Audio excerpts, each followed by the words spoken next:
And from that, I would make scenes like the drawing of the Ali al-Babinsi protest, which is the first protest in Raqqa, where the police fired live ammo at the protesters.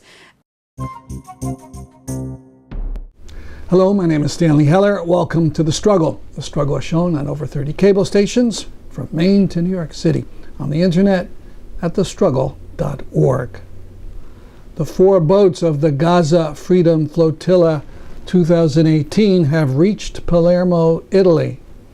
On July 19th, if all goes well, they'll be off to Palestine to try to break the ban on travel and trade by sea for 1.8 million Palestinians of Gaza. It's always dangerous to do this, but this year it's particularly so after Israeli snipers killed 130 in Gaza, after the incendiary kites and rockets from Gaza, and the Israeli bombings from the air.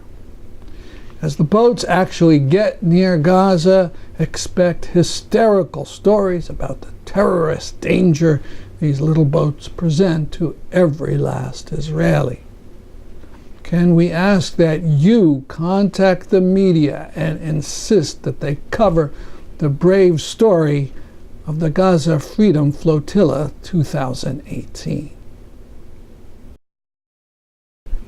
An ever-present theme in Israeli propaganda about the Gaza Strip is that whatever happens there is ordered by Hamas, and whatever Hamas orders is terrorism. Early in the Great March of Return, a local Hamas leader made a statement that half the martyrs were members of Hamas. The Israeli Hasbara jumped on this. Aha, it said, those tens of thousands of protesters were really Hamas terrorists. From Gaza comes this rebuttal.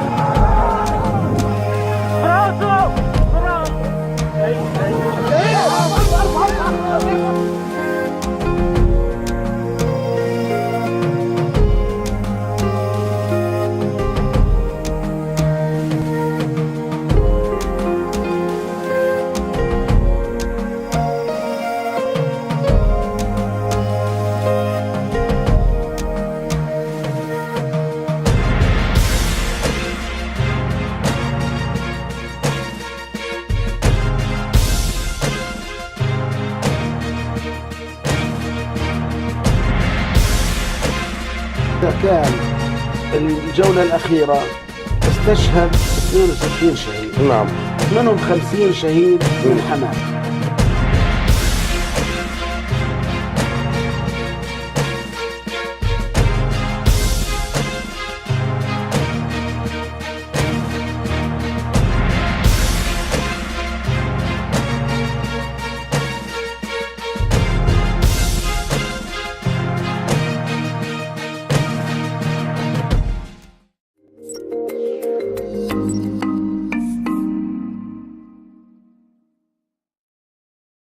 We want to also point out that all during the first months of the Great March of Return, there were no rockets and no gunfire on the part of the Palestinians, even though they suffered over 100 dead and 15,000 shot by Israeli snipers. Still, Israeli propaganda is unchanged. Everything is terrorism, and Hamas is to blame. Thanks to Mohammed Karim for alerting us to this video. I want to talk again about the so-called Israel Anti-Boycott Act. It's marked up as Bill H.R. 1697, and it's going through Congress. It would punish people with fines up to $50,000 or 5 years in prison if they boycott Israel in accordance with calls from the United Nations. Now today I don't want to spend a lot of time mentioning what should be obvious, the fact that people have free speech and should be allowed to call for any boycott of anything. I want to talk about another aspect of this proposed law, the idea that responding to a moral appeal of the United Nations should be considered a crime. Isn't that incredible?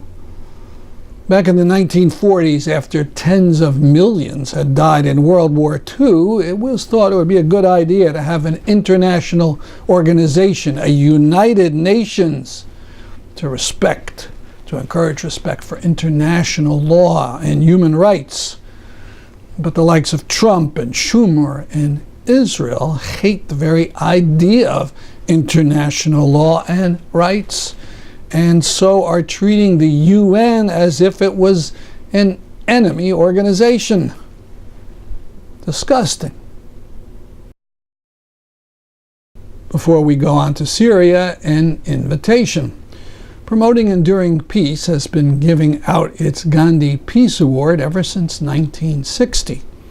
Past recipients include Bill McKibben, Tom Goldtooth, Medea Benjamin, Ralph Nader, and Omar Barghouti. PEP will announce its 2018 recipient Tuesday morning, July 24th in the New Haven Library at 10:30. Croissants and bagels for all attending, and it's free. See pepeace.org for details. Now, grim news from Syria. The partner of this man, Niraz Said, announced that this award-winning Palestinian photographer of Yarmouk camp in Syria is dead. He was 3 years in an Assad prison. In 2014, his photo of 3 Palestinian children in Yarmouk, which he entitled 3 Kings, won an UNRWA prize for photography. He must not be forgotten. This is the main library in Brooklyn, New York. Majestic doors as if one were entering a building in ancient Egypt or Rome. In May, Molly Crabapple, the artist and journalist, was interviewed there as an opening event for a book she helped create. It's called Brothers of the Gun, a memoir of the Syrian War. She and Marwan Hisham, a Syrian refugee from Raqqa, wrote the account of Hisham and 2 friends living in Raqqa, a city liberated from Assad and then seized by ISIS. The library had Crabtree's original drawings on exhibit for several months. Here the drawing used for the cover, a man playing a gun as if it was a violin. This is not Raqqa, but Aleppo. Marwan Hisham attended the University of Aleppo, where protests like the one shown here took place before rebel groups took over part of the city. The person on the bottom has markings on his face that read, Revolution University. Note the attempt at solidarity, an unveiled woman holding a Quran, another holding a cross. A scene of protest. Assad's forces flung against the people. Marwan Hisham spoke at the event via Skype. He's in Turkey, forbidden to come to the U.S. because of Trump's Muslim ban, and unable to go back to Syria for fear of torture and murder at the hands of the Syrian government. Now part of Molly Crabapple's talk. She was in dialogue with writer Sinan Antoun. She was explaining to him how she met Marwan Hisham via social media and how casual remarks developed into this book. But as I studied Arabic more, I became very close friends with him online. And one day I asked him, I was like, Marwan, do you have any, just photos of Raqqa? The sort of photos that I would have of New York, right? The sort of photos we all have of where we live. And he didn't have photos, but he said he would take some. And I was like, that's very dangerous. That's an incredibly dangerous thing. Don't do something dangerous. And Of course, he didn't listen to me, and he went all around Raqqa, sneaking into hospitals for ISIS fighters and taking photos of scenes that completely contradicted the glossy propaganda the group was doing. For instance, children digging through the trash for things to sell. And he gave them to me. And I remember when I saw them the first time, it was like I was looking through another human's eyes at something that I wasn't supposed to see. It's something that all of the borders and all of the violence in the world had conspired for me not to be able to see, and yet there I was looking at it because of him. At that time, he told me that he liked to write political commentaries for himself to keep his English up. And I said, Marwan, why don't you write captions for these and we can publish them? And he did. And we ended up publishing a piece for Vanity Fair of scenes from inside ISIS-occupied Raqqa. 2 more collaborations followed. And as we got to know each other more, I started saying, Marwan, why don't we do a book together? No one's ever done anything like this. At this point, he was still living in Raqqa, and he told me that he had actually taken notes just sort of notes for memoirs that he planned to do one day when he was old, that he would email to himself because he couldn't keep paper in his house, because if ISIS came in and knocked down the door, they would find paper and arrest him. So he would email notes to himself. And so he liked my idea. And from there, Marwan illegally crossed into Turkey, and we began working very closely with each other over the course of the next 3 years. I would commute back and forth to Turkey every few months. I'd spend maybe 10 days each time, and I would sit with him. And we worked in this way that at the time when we embarked on it, we didn't realize why no other writers work this way, and now we do, which is that it's torture. And writers are just egomaniacal monsters, so this is a specific torture for them. So initially, Marwan wrote half of it, and I wrote half of it based on interviews with him. I would just sit next to him, and I'd be like, so Marwan, what was it like when we're at religious school, for instance, and he would tell me, and then I'd say, no, tell me, what were they singing? What was the specific song? What did you feel? Tell me more, tell me more, tell me more. And I would write next to him. But, and this is where the torture part comes in, then we would rewrite each other. He would sit down with my work and he would say, this is terrible. This is cliche. It was not like this whatsoever. And also, why are you spoon feeding people what a Sunni and what a Shia is? We have Google nowadays. Surely we don't need to, put in a 101 course like this. And also, can you get a little bit more sophisticated with time? And just damn, And then I would take his and I'd be like, Marwan, no one in America knows what you mean when you say the events in Hama. And he'd be like, everyone knows the events in Hama of 1982. What are you telling me? And I'm like, no, they don't. They don't. You can't drop that in. You need a little bit more. And so we basically fought a war where he was trying to make my work more real and sophisticated, and both in a literary sense, and also get what was authentic, what was true. And I was taking his work and in some ways trying to make it clear for a Western audience, but also in other ways just asking him about things that he might not have thought about. One thing I remember was after the ISIS invasion, he told me, Molly, it didn't seem like things changed that much in the first few days. And I was like, Marwan, when did they impose veils on women? Black chiffon veils that cover your eyes so you can't even see the proper sun. And he's like, oh yeah, I guess that was my sisters hated that. Yeah, that was about a week. I was like, okay, we should put that in then. That was a big change. So, we basically fought, we edited and edited and edited and edited each other until I want to say that every single sentence is probably a fusion of the two of us, the way that you make metal, right? And I think that we created something that's better than perhaps either of us could have done, certainly better than I could have done alone. But I understand exactly why it's not a typical way for authors to work anymore as well. So are there any, you already addressed that, but are there any particular issues other than these that were points of contention and back and forth? Because, the work is done and it flows so seamlessly, and I think, as you said, it's wonderful, because the other difficulty is writing from the outside and writing from the inside, and this book seems to, frankly, with anything written about Syria or Iraq or Palestine, one always reads and is afraid and waiting for these problematic neo-Orientalist or self-orientalizing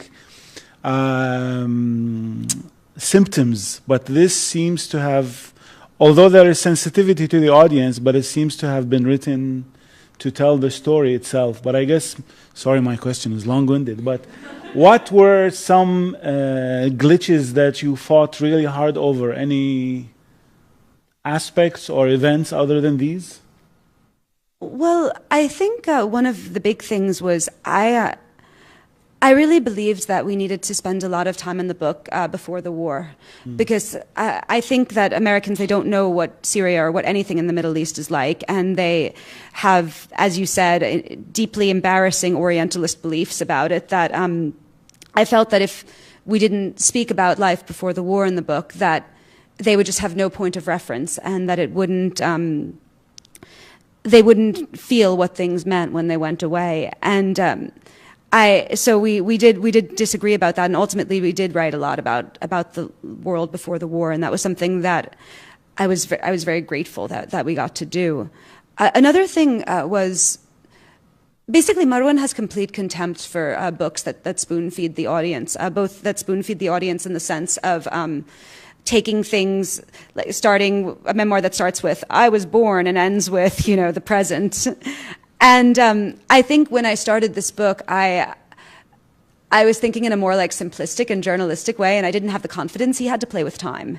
And so one thing that he did was he structured the whole book, and he did all of these really interesting things with time and with weaving all of these elements in and out, with playing with different characters and having unanswered questions that aren't answered until the very last moment. And that was all him. And frankly, I wouldn't have been able to do that myself. Well, I'm happy you brought that up, because one thing that struck me was on page 132, he talks about the compression of time in a way, and how living there under those conditions, 1 month equals years lived elsewhere, which reminded me of what a colleague and a friend said after the Arab uprisings turned into civil wars, and that he said at the time that in these last 6 years we've experience events of 50 years almost, that they're so monumental. But which brings me to your illustrations, because I don't know if this is a productive question, but I feel that in your illustrations one can see this depth in a way of a situation. So how is this intentional, or is it just comes to you naturally? It's almost like it's three-dimensional, even though it's not.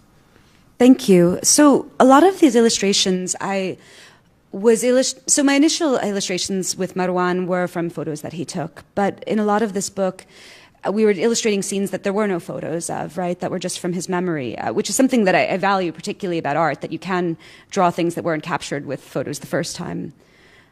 But the images that I'm particularly proud of are images of protests, and there are these scenes that might have, maybe hundreds of, or maybe 100 figures in them. And the way that I would do these images was I would look at citizen video that was online, and there's so much citizen video out of Syria, right? There's perhaps more video out of Syria than any conflict previously, in the world, possibly with the exception of Palestine. And so I would look at these citizen videos of specific protests, and I would freeze frame them over and over and over and over again. And these videos, they're blurry, they're not necessarily legible if you don't know what they are. They're taken by people who might be running away from bullets. And so I'd freeze frame them, and then I would take all of my many captures, and I would lay them out and try to get a panorama of the scene and try to get all of the individual participants. And very often I would repose models, because once you print these things out, they don't look like people anymore. They look like smears, because they're so blurry. And from that, I would make scenes like the drawing of the Ali al-Babinsi protest, which is the first protest in Raqqa, where the police fired live ammo at the protesters. It was trying to get what it would feel like literally if you were there, and also trying to get, I guess, the import of what that meant. One of my biggest inspirations is Goya with the disasters of war. And I actually did 82 illustrations, which was the same amount as he did for the disasters of war. And I looked so much at how he would frame things, the way that he would use light and shadow, the way that he would use weight, and just try to give things the weight, that the emotional weight, the physical weight that you would have felt if you were there. Okay, so also to dovetail with what you just said, that in a way the Syrian revolution and war has been perhaps there's an unbelievable, unprecedented flow of images, and with that there is the danger of the saturation and it becoming a mere spectacle. So how would you speak a little bit about the dialectics of the image and the word and the illustrations in your work as opposed to photographic images or videos, and how does that give you an advantage in a way to escape this danger of falling into the spectacle and the saturation of images? I think that, so the photos that have come out of Syria are photos of, nearly unparalleled horror. Anyone who spends some time on the parts of Facebook or Twitter that cover Syria from the ground will see things that burn into them, that they probably will never be able to forget, and very much of it. And there's good reason to take all of that photo. One thing is that that's what desperate people do, right? When they're presented with unimaginable horror in their daily lives, they chronicle it. Another reason is that it can prove war crimes. But for me, what those photos very often don't have is they don't have dignity, right? They show Syrians crushed and broken physically, or psychologically. They show these old cities broken. They show bodies broken. And what I wanted to do with my work was I wanted to make sure that everything I did, every image I showed, had dignity. I never wanted to, except for very few images in the book, I tried specifically to avoid the sort of like explicit, almost like torture porn that came out of ISIS and that ISIS always created. Instead, I tried to show moments that were less well known, that were not the moments that people would think of, whether that was something like people queuing at a bakery, which is its own sort of violence and horror, right? But it's a much more quiet thing. It doesn't have the sort of graphicness of barrel bomb. Or a drawing that I did do that I don't think it is in the book, but it was something I did for my Aleppo piece. It was from a photo Marwan took of the aftermath of a barrel bomb. And there was an older woman and her daughter, and they had these looks of just complete devastation on their face, where it was quite clear that someone close to them had died in that bombing. And when I drew that, I focused on them, and I just focused on their face and their posture and trying to get the emotion of that moment. And I think that the advantage drawings always have is that photos have very little mystique now. Like, we all have cameras, right? We all know exactly what it's like to take a photo. We've all had our photos taken. Whereas drawing is something more rare, and when someone draws something, you can see that they used their hand. You can see that they invested time, a lot of time, often into it. And so I think that makes you also invest the time to look. Okay, so there are a lot of continuities with your previous work on other places and other moments, but there must be also, well, I'm asking if there are discontinuities in a way. How has this book in particular, or the subject of Syria, or working together and collaborating, changed your own style? What do you think the discontinuities are in your own? How did it change you? I think this is something that anyone who has done work around Syria will say. I think it made me much less sure. I think that I had a lot of beliefs beforehand about revolution, about people, about freedom and people's choices and what they can make and what they can't make, the ways that people are constrained. I had a lot of, I had all of the dumb intrinsic biases that any Westerner has, like no matter how, woke we think we are when we write about the Middle East. I think, it changed me utterly, and I think the biggest way is that it introduced that sort of radical unsureness into me, that questioning that's still going on. When Marwan and I started to work on this book, we came from backgrounds perhaps as different as two humans could have been. He went to a very strict religious school when he was growing up that gave him a stellar education in classical Arabic and also taught him, fiqh and hadith. He could, do that backwards and forwards should he so desire. And then he, worked his way through university, working at sweatshops. Then the revolution broke out. And, I'm an artist from New York. And I think that as we spoke and as we got to know each other better, we had so many conversations, especially conversations, I think, about the idea of homeland. I think because I am mixed and because I'm half Jewish, I didn't have that idea of homeland. I didn't have the idea that, you have a land that you're from and you'd want to go back to. I would always think like, well, I don't want to go back to the shtetl in Belarus. That sounds terrible, So I didn't understand that connection with the land that other people have, and that's something that Marwan has incredibly deeply. His mom is a farmer. He during the war, one of the ways he made his living was as a farmer, and the land of, I don't even want to say like Syria as like a national concept, but the land of Raqqa that he grew up on is something that has incredible power to him. And listening to him about what land meant and why exile and migration meant something utterly different for him than for me was perhaps one of the things that I learned the most from. And I started doing work on Puerto Rico after the book was done, and in some ways, and this sounds like there was a horrific hurricane, and then there was a deliberately botched response, and then there's like austerity crushing the island. So I feel a little perhaps guilty about like talking about like my own internal journey or whatever, in compared to that. But yes, it did actually open up something in me that I didn't know I had. I hadn't been back to Puerto Rico since I was a little girl. I hadn't been back since I was seeing my grandparents, and it wasn't something that I had thought much about until a few years ago.